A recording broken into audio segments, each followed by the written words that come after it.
Interrogatories. Why do I have to answer all of these personal questions? Hi, I'm John Griffith, and I'm here to explain why you have to answer these questions. I know that it is frustrating that a lot of these questions seem to be a little bit too personal, but let me explain just briefly why you have to answer these. First of all, these questions are called interrogatories. That's just a fancy word meaning to interrogate or to question. They're just written questions, but they are sent back under oath, so they need to be as accurate and as honest as possible, always. The reason we have to answer these questions that may seem outside of the bounds of relevance to your case is because of the rules that we go by, the rules that apply to you and apply to the other side as well. But the reason is, the rules say that they can ask anything that might possibly lead to the discovery of relevant information. What does that mean? It's like a giant funnel.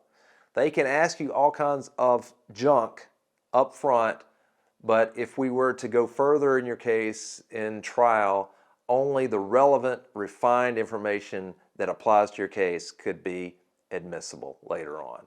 But they can ask about all kinds of prior injuries that aren't related, or prior work history, prior spouses, prior marital relationships, prior arrests. All of that they can ask for, and we have an obligation to provide it. The good news is the other side does too. And so we play by the rules, we expect them to play by the rules.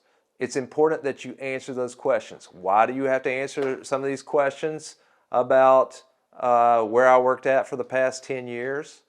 Well, if you are making a claim for lost wages, for example, and now you're claiming you're losing 10 grand a month in your lost wages, they want to see if you had a history of making just 1 grand a month up until the time of this wreck.